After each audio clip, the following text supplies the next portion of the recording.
The Tampa Bay Buccaneers have an opportunity to win the Week 3 rematch and move on to the NFC Championship game, and they might get some help from playoff Lenny. All of that and more with my dude Evan Closky on this episode of Locked On Bucs. Let's get to it. You are Locked On Buccaneers, your daily Tampa Bay Buccaneers podcast, part of the Locked On Podcast Network, your team every day.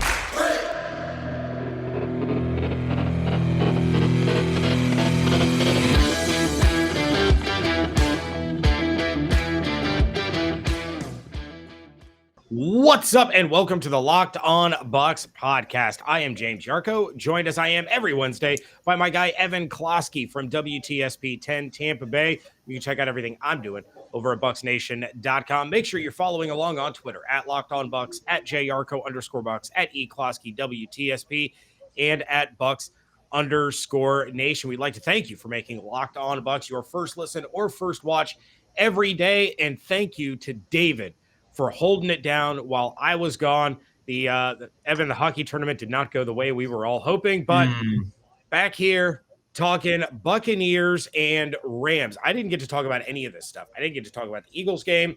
This is the first opportunity I've had to talk about the Rams game. You're ready to unload. Yeah. Last week, I asked you, which team scares you the most in the NFC? And you said the Rams. I said the Cowboys. The matchup is the Rams. And Evan, I got a spoiler alert for you. Buccaneers are going to win this game. Okay. How? Well, because the Rams are this. They have not been a consistent team. The defense, while fantastic, has bailed Matthew Stafford out of a horrendous final month of the season. In his final 4 games, he's got 9 touchdowns. 9 of his 17 interceptions came in the last 4 games, 2 fumbles, been sacked 10 times, and that was against Seattle, Minnesota, Baltimore, and the 49ers. If the Bucs get to Matthew Stafford early the way they got to Jalen Hurts, he's toast. He's done. And I think Todd Bowles is going to dial it up, and the Rams might be a little bit cocky knowing that they won that Week 3 matchup, but there's some players coming back that the Rams didn't see the first time around. I'll get to that a little bit later, but you said this team worries you. Obviously, Arizona didn't play worth anything in the Monday night game. How do you feel after the Bucs performance and after the Rams performance? So first and foremost, pure domination from the Bucs. I think, as we were all saying, the Eagles didn't really beat a winner during the season. It proved itself. And as I said last week, Jalen Hurts was not going to be an issue. I knew that they would shut down the run. All this talk about the running game faltering. They're completely healthy, even though that Shaq and JPP were on a pitch count, and they dominated. So just a great job by them. That game went as expected, to be honest, and really impressed with the defense. And the defense is doing some things that I thought they would do in the last 5 games. As they're getting healthier here, they're giving up an average of 14 points, and that does include the garbage touchdowns that the Eagles scored at the end of that game. So that was really a 31-zip game before the Bucs hit screw it. As for the Rams, I will say this. The Rams played a tremendous game. Even if the Cardinals showed up, I do not think the Cardinals would have won that game. I think it would have been close, but no, the fact is McVay got a little bit conservative there and really switched up the game plan. And, the defense really surprised me from the Rams and just how well they played, because that is sort of the sore spot. Everyone's kind of blowing up the fact that Stafford won his first playoff game and, tip of the cap for him. Deservedly so. He played well. He did not have to do much. It was really the defense that set a 21-0 lead for him on the table, and all he had to do was manage the game. In Tampa, he's not going to be able to do that. He's going to have to help this Rams team win, because that's going to be the contest. It's going to be when the Rams are on the field offensively versus the Bucs defensively. That is strength versus strength, because I am very concerned about what the Bucs are going to do offensively. I am not optimistic that they're going to be able to move the ball and score like we have seen them do in Raymond James Stadium. Their numbers in Ray J are outstanding offensively. I mean, they pretty much every time except for the outlier of a situation, that Saints game, they scored 30-plus points. Yeah. But if you would have said, if Wirfs and Jensen, we had the whole offensive line fully healthy, I would be entering this being like, yo, Bucs are going to win this, and it's going to be pretty good. I'm very worried about how the Bucs are going to handle the pressure from the Rams. They didn't do well with the pressure in week 3, and now they got to do it with Josh Wells there, we think, at tackle, if he's healthy enough. I do not think Tristan Wirfs is going to be playing on Sunday. He's got a high ankle sprain. That's like a 2 to 3 week injury. I am optimistic that if they make the Super Bowl, he'll be back. I lean to think that Jensen's going to gut it out because he's a monster. But that's a big worry. When we're talking about the offensive line, that's a bad thing because that means that something's gone wrong. And what sets the Buccaneers apart from everybody else is the fact that Brady can operate there and pluck you apart. So, I do think that we're going to see a similar game plan from the Bucs that we saw against the Eagles. Brady threw it 2.17 seconds against the Eagles. Bet the over on completions again. If Lenny's back, dump down city, working short, making sure that blitz pressure does not get felt. And there's going to be a few opportunities where the Bucs are going to dial it up, and you're going to have to hit those. So yeah. I mean, we can talk. I don't know if you want to go into the week 3 game just a little bit, but the Rams played an A+ game. Absolutely. Week 3. So if they play that way again, the Bucs are going to lose. But I have a hard time believing that what we saw week 3 is going to replicate itself now, because that was an incredible performance. 1 penalty, no turnovers, 400+ yards of offense, complete and utter domination. Not to mention there were some injuries from the Bucs. So I do not think we're going to get an A+ Rams team, especially on short rest, coming off of that home win in front of that environment, and then playing at noon their time, which none of those guys have done since college. Yeah. I mean, there's probably, I'd have to go back to look, but I'm sure there's the occasional, East Coast road trip where they're playing at, what would that be, like 10 o'clock their time. It doesn't happen often, but it does happen. Look, you're 100% right. If the Rams play the way they did in week 3, it's going to be a long day for the Bucs, and a lot of this is going to hinge on Tristan Wirfs' availability. We might see a mid-game swap where Kappa does move over to that right tackle spot. You bring in Aaron Stinney and re-solidify that offensive line. If Josh Wells is having trouble or if he can't go or things of that nature. But coming up in just a minute, we're going to get into a little bit more of this discussion and some Buccaneers that the Rams didn't see the first time around that could really change a lot of things up. If you want to change some things up in your life, maybe get a little bit fit, maybe eat a little bit healthier, make sure you're including BuiltBar in your plan. BuiltBar is the protein bar that tastes like a candy bar, maybe even better than a candy bar, because you actually want to eat it because it's healthy. You're eating a healthy candy bar. Who doesn't love that? They're covered in 100% real chocolate. Most of them 130 calories, 4 grams of sugar, 4 grams of net carbs, 17 grams of protein. A regular candy bar, you're looking at 240 calories, 30 grams of sugar, dozens of carbs. Look, you don't want to do that. If you're not a huge fan of working out, you can at least eat something that tastes good and is good for you, isn't going to pack on those extra pounds that, you're trying to shed off. We're out of the holiday season. It'll be season before you know it. Tons of flavors to choose from: coconut almond, peanut butter brownie, raspberry, cookies and cream, salted caramel, mint brownie, and Built is always coming out with new limited time flavors. Check out Built.com to see what's new. Go to Built.com. Use promo code LOCKED15 and you're going to get 15% off your order. Again, promo code LOCKED15, LOCKED 5 for 15% off at Built.com.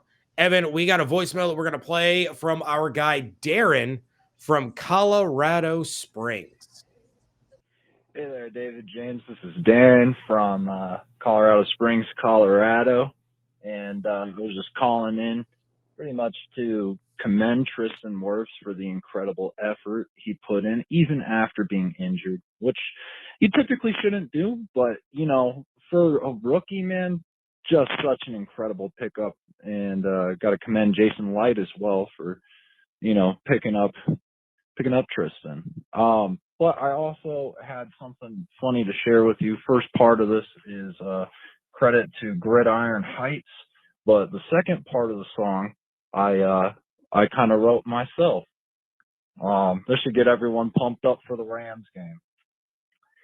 There once was a team who was lost at sea, till there came a man named Tom Brady. Ditch Winston, they began to win.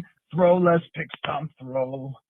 Soon will the Super Bowl come. Leonard Fournette will begin to run. Gronk strikes it down, and Evans catches high, but off the cannons blow. Arg! Make all your enemies walk the plank into playoff loss-infested waters. Thanks, guys. Take care.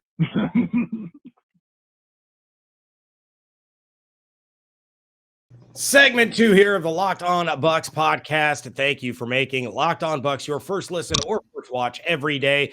Big announcement. The Peacock and Williamson NFL Show podcast is going on the road to Los Angeles for Super Week.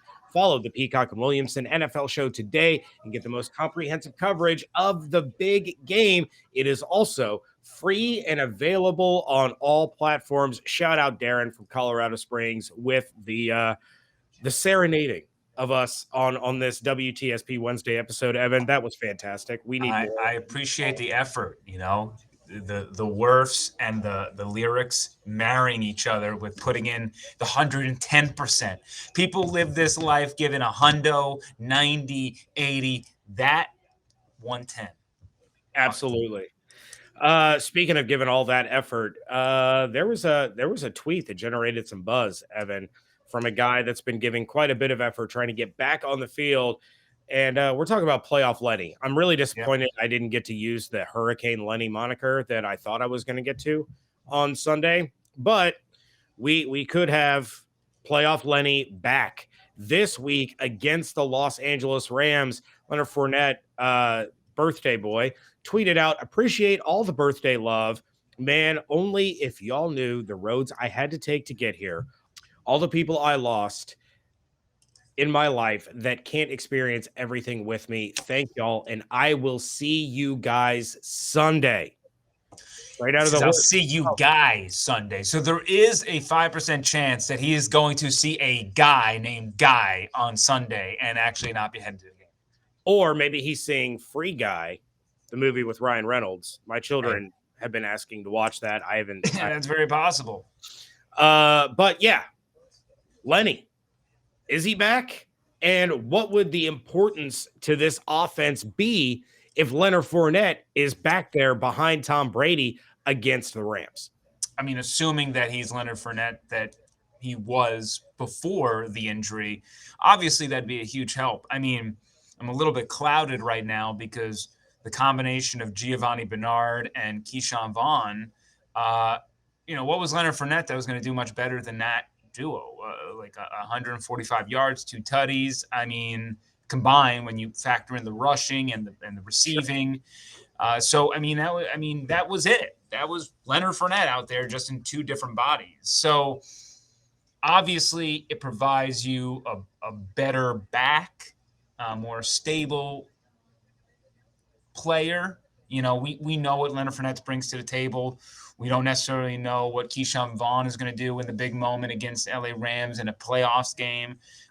Giovanni Bernard is definitely probably built more for a 3rd down, 2-minute role, and he's kind of going outside of himself a little bit. But, tip of the cap to Gio. That guy's been out for more than a month, and he looked really, really good. So, I mean, look, if Leonard can come back, man, this offense needs somebody for the defense to worry about. They got to worry about Mike Evans. They got to worry about Gronk. And if you add Leonard in there, then at least you got to be a bit more worried about the run. And maybe you can kind of creep those linebackers in and at least provide some space for your other playmakers out there because they got to worry about, Fortutty Lenny, Birthday Boy Lenny, Lombardi Lenny.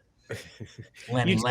You take a look at the way the Rams use their pass rush to get to Tom Brady, try to take him off the spot, generate all that pressure. You mentioned in the first segment how quick Tom Brady got the ball out of his hands. The Bucs could orchestrate using all of that speed and that Rams pass rush against him with those dump offs to Lenny or to Gio or to Keyshawn. You can set up some screen passes to Scotty Miller or John Brown, who the Rams have absolutely no film on in this iteration of the Bruce Arians, Tom Brady Buccaneers offense. You can throw some things at this Rams team that they have not seen all season long with the Buccaneers. Scotty Miller wasn't in that Rams game. Gronk got hurt in that Rams game. They have not seen Le'Veon Bell, with this Buccaneers team, and he was a factor in the passing game. You could draw up some things for him that the Rams may not be ready for, and I think that's something that Byron Leftwich is probably going to do. Probably throw that on his resume tape for all these head coaching interviews that he's having, and say, look, this is a team that beat the snot out of us in week 3, and this is what I did to counter everything that they did against us earlier this year. But let's flip sides of the ball real quick and hear a voicemail from our guy Manny from Atmore. What up, compadres? Manny from Atmore. Man, what a game.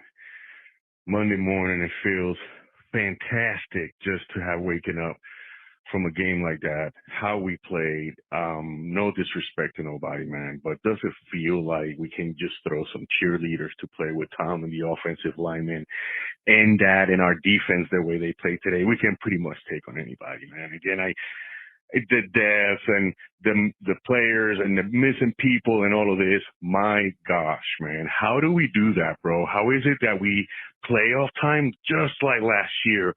Boom, with just a whole nother level of football, bro. That defense, to me, all heart, humbleness, and I can simply just tell you, to me, the player or the man was top balls, man. The way he just dialed up that defense and the way we just locked them down, man. We shut them down for 3 quarters. I know it's just the Philadelphia Eagles, but, man, it just feels like our defense is just definitely ready for the playoff, baby. Fire the cannons. Let's go, Bucs.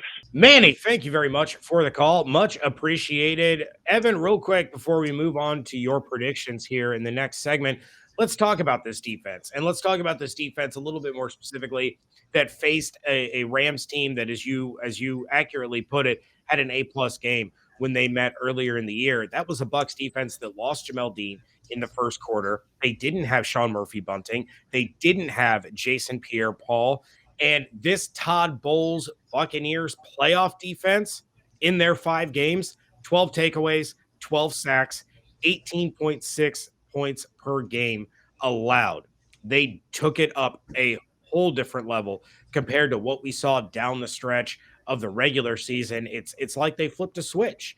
So what is your take on how this Bucs defense is going to be able to not slow down or not shut down, because you can't shut down the Rams, but how are they going to slow them down enough to give the offense an opportunity to win? You got to create pressure on Stafford.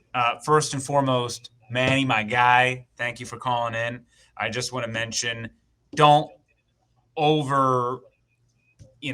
give them too much credit for what they did to Philadelphia. They did exactly what they were supposed to do, but the defense is getting healthier. And if Sean Murphy-Bunting is healthy on Sunday, this is the first time all season that the starters are in place, all of them. Because you got to remember, Jordan Whitehead did not play week 1. He was out. So we didn't even have week 1 as all the starters. So this will be the first time, potentially, that all your playmakers on that side of the ball are ready to roll.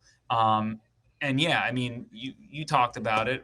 Ross Cockrell and Dee Delaney were both playing 80% of snaps. There was also a philosophical difference from what the team was doing the first few weeks to how Bowles changed the looks and the personnel to fit what he had. And because of the adversity that unit has been through, they learned a lot about what their guys can do, and now are well stacked and well versatile with what they can do now in the playoffs, because they got everybody and they got all their bodies. Levante David being back also is just, I cannot stress how important he is to this team. But you have to make Stafford force the ball. Yep. And so you have OBJ now replacing Robert Woods in that first matchup. So it's kind of just a break even. Mm-hmm. You have to have your rushers, JPP and Shaq. Hopefully their snap count's going to go up a little bit. And you gotta create pressure. I would expect that the Buccaneers will try to stuff the run and say, Stafford, you are going to be the guy that has to beat us. And I know that's probably opposite of what people are thinking out there. It's like, I would think that you'd want to be beaten by the run.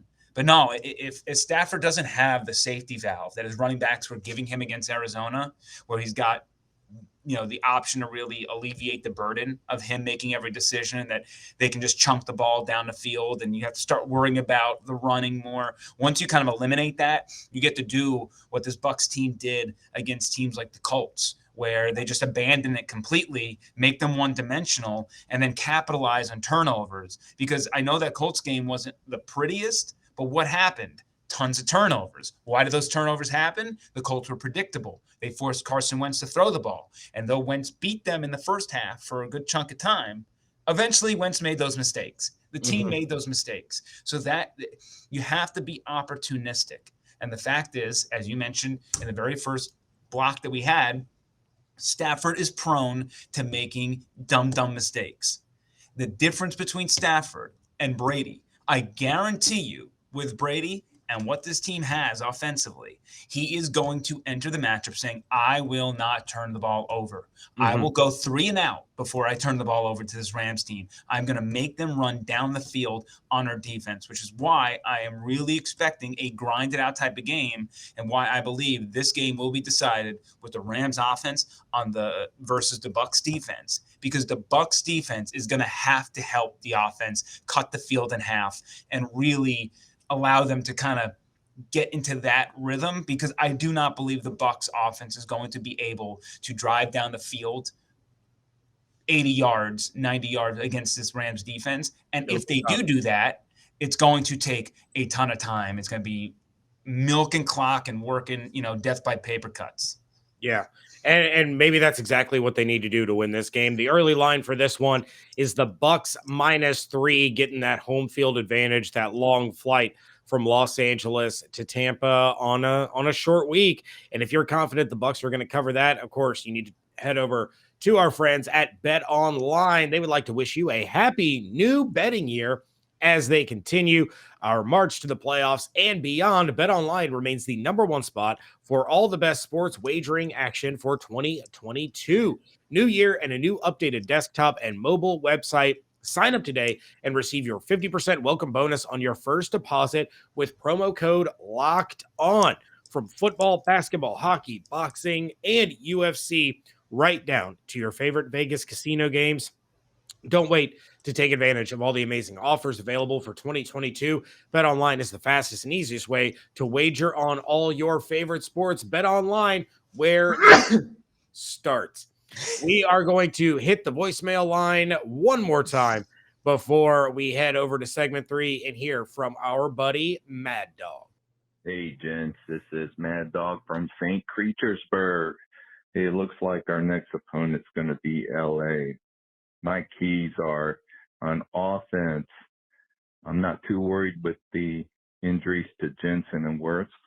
I mean, yeah, it's going to be difficult, but with Brady's release, 2.1 seconds, Fournette coming back and maybe go in a heavy set, attack the middle of the field with Gronk. On defense, get after Stafford, make him uncomfortable, be disciplined in your gaps, and make tackles. I think this is doable. I know we have some injuries up front, but I think we can do it. Go Bucs and fire those cannons.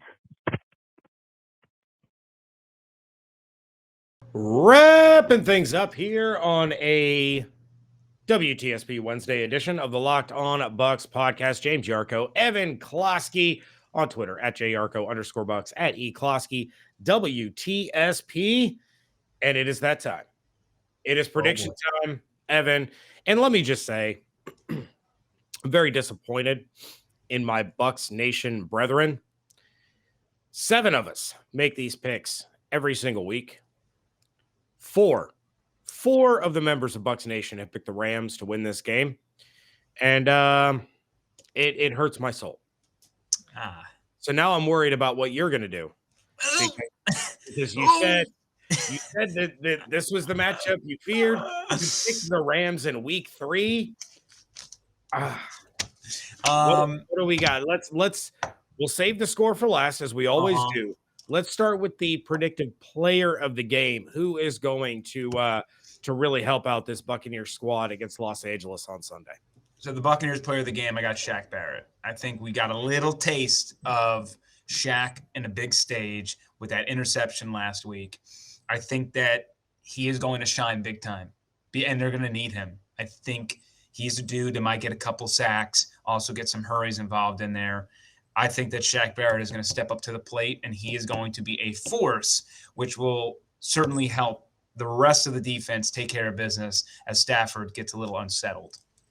I like that. And we would be remiss if we went this entire episode without talking about how much Joe Tryon-Shoyinka has stepped up late this year. And that's another wrinkle that this Bucs defense can throw at the Rams offense. I don't remember the snap count, but Joe Tryon-Shoyinka was not getting a whole lot of playing time on the defensive side of the ball early in the year. I got to remember that Rams game was actually the first time he got tons of playing time. I think he had 12 or 16 snaps to his name before week 3, and then JPP got hurt, and then he got shoved in there for a 79% snap share.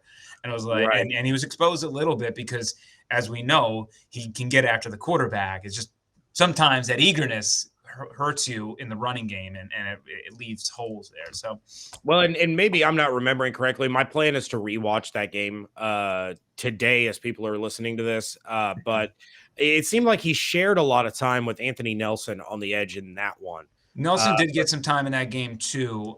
I do believe it was heavy Tryon. I can double check that, but I do believe Tryon and Nelson did get some time. And when you watch that game back, you'll remember that the Bucs really kind of got in their own way. Jamel Dean dropped an easy interception right out of the gates. There was a 3rd and 1 penalty on the first drive. Not to mention Gronk drops a ball that 9 out of 10 times he makes deep, going towards the sideline there, which would have put them in the red zone. So, before the wheels fell off in that game, the Bucs kind of got in their own way, and they could have been playing from ahead. And I think that game could have gone differently if they'd gotten that spot. But once they fell behind, they just never could catch up. The defense got roasted. Yet another reason that I'm sticking with the Bucs to win this week, but I'll give my score prediction on Friday. What is your bold prediction for this one? Okay, so I have 2, and I'm going to hedge here because I can't hedge on the score. 50 passing attempts for Brady. Okay. And that's a lot. And 3 forced turnovers by the Buccaneers. If I have to be bolder, I'll say 3 interceptions from Matthew Stafford. I like it. It's bold. All right. That no creamer, no nothing. Just drink it black. 3 takeaways by this Bucs defense sounds to me like a Buccaneers win. What's the score prediction, Evan? 24-23 Rams.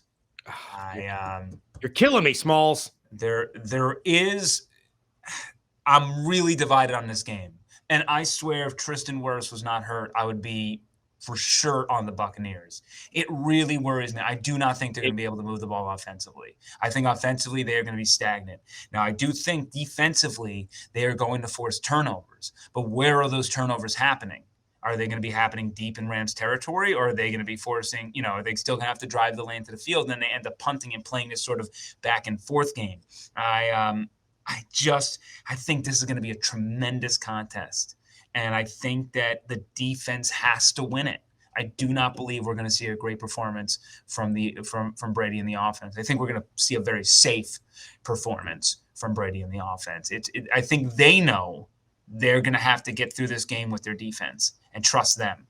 So I hate this matchup for the Bucs. The Rams aren't going to establish a run. It's not going to matter. They don't need to establish a run. The moment that they abandon the run and they stick with slinging the ball, they're going to find opportunities to hit deep shots. Van Jefferson might have a deep shot. OBJ has been thriving right now. He might get a couple of big gainers across the middle. Cooper Kupp, huge problem. Huge problem. You're going to have to double him somewhere, which is going to create issues elsewhere. He's literally unstoppable. You can limit him, but you cannot stop him.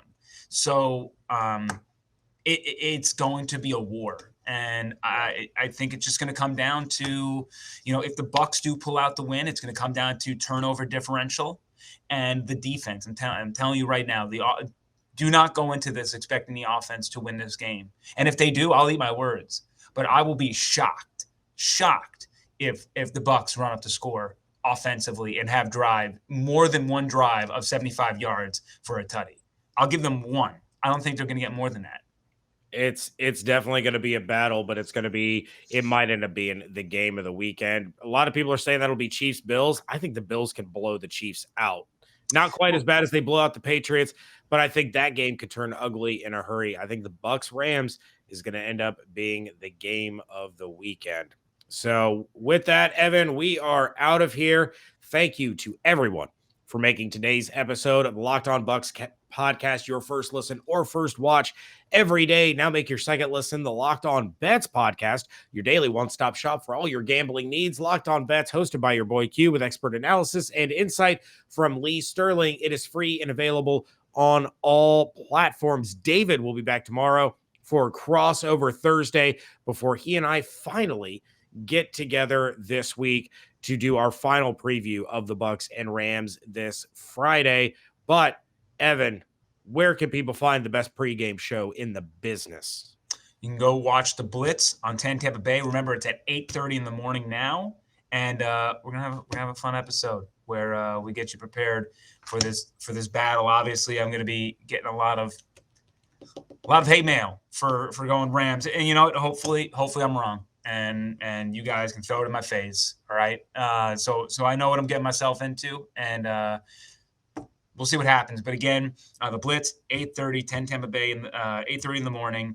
And then also head to WTSP.com, 10tampabay.com, where you can find all our content, as well as my Twitter handle at Closky WTSP. That's right. And of course, you can follow all of us on Twitter at Locked On Bucs, at JArco_Bucs, at DHarrison82, at Closky WTSP, and at Bucs_Nation. Hope you all have an absolutely outstanding day. Be nice to Evan. Don't go attacking him in the YouTube comments. Don't attack him. I understand it. If you want to attack me, that's fine. Just know that. Just look. I hope you respect me. You disagree, you just respect me, right? Like yeah. I've rode with the Bucs. I've only picked against them, I think, one other time, and that was the Rams' first matchup. Yeah, it was, and so he's got to go with his gut. You got to respect him for that. And like I said, 4 of the 7 over at Bucs Nation are taking the Rams in our preview episode. So just be nice. That's all I'm saying. I end every show saying be kind to one another. Make sure you show that respect. So I hope you all have an absolutely outstanding day. Stay safe, stay healthy, wash your hands, be good to one another. We thank you so much for joining us right here at Locked On Bucs.